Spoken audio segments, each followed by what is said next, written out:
Friction है the resultant of 10 Newton. भाई दो फोर्स हैं, अगर अपोजिट दिशा में लगेंगे तो उनके बीच का एंगल 180 डिग्री हो जाएगा, मतलब वो एक दूसरे को काट रहे हैं, मतलब एक कैंसिल आउट करने की कोशिश कर रहे हैं। तो इसका मतलब मान ले एक फोर्स ए है और दूसरा फोर्स बी है, तो जब दोनों एक दूसरे के अपोजिट लगेंगे तो उनके बीच का रिजल्टेंट आ गया 10। अपोजिट लगेंगे तो क्या आ गया, ए माइनस बी हो गया। सेम दिशा में क्या होता है, ए प्लस बी होता है। किसी एंगल पे क्या होता है, A square plus B square plus 2 cos theta का अंडर रूट करते थे, ठीक। If they act right angle to each other, ठीक है भाई साहब, right angle to each other का मतलब क्या हो गया, अब उनका रिजल्टेंट होगा A square plus B square, मतलब ठीक है। Then resultant is found to be 50, ये 50 आ गया, फाइंड द टू फोर्सेस। हो गया सवाल, ऐसा कैसे हो गया सवाल, हो तो गया। अब इसको सॉल्व करना है, फिजिक्स आपकी खत्म हो गई है भाई। ये बता, वेरिएबल दो है ना, ए और बी, हां सर, और इक्वेशन भी दो है, हां सर, तो बस हो गया ना, दो वेरिएबल दो इक्वेशन। अब इसके बाकी मैथ्स, आज मैथ्स सॉल्व कराई तो एक काम कर, इसका स्क्वायर कर, ए स्क्वायर प्लस बी स्क्वायर बराबर आ जाएगा 2500, ठीक है। ये चल रहा है, हां सर जी ये चल रहा है। एक काम कर, इसका भी स्क्वायर करो, तो ए स्क्वायर प्लस बी स्क्वायर, हो सकता है आप मुझसे बेटर तरीके से कर सको, ठीक है। मैं इस टाइम की स्टेट ऑफ माइंड में हूं, ठीक है, या आपकी स्टेट ऑफ माइंड में है, उससे पता चलेगा कि आप जो है कौन सा रास्ता बना रहे हो दो क्वेश्चन को सॉल्व करने के लिए। हो सकता है आप और अच्छे से करो, मुझे तो ऐसे ठीक लग रहा है, इसका स्क्वायर करके आंसर आ जाएगा। ये कितना आ गया, 100 आ गया। अब ए स्क्वायर प्लस बी स्क्वायर किसके बराबर है, 2500 के बराबर है।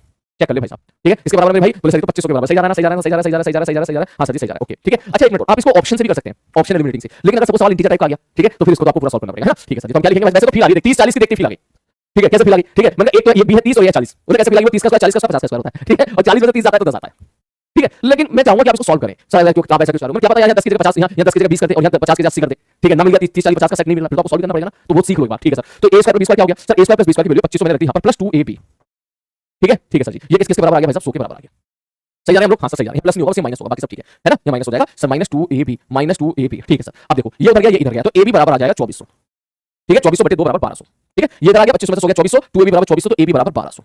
अब मैं कैसे सॉल्व करूं भाई साहब इसको, मैंने एक काम कर, यहां से तो लिख सकता है b बराबर आ जाएगा 1200 बटे a।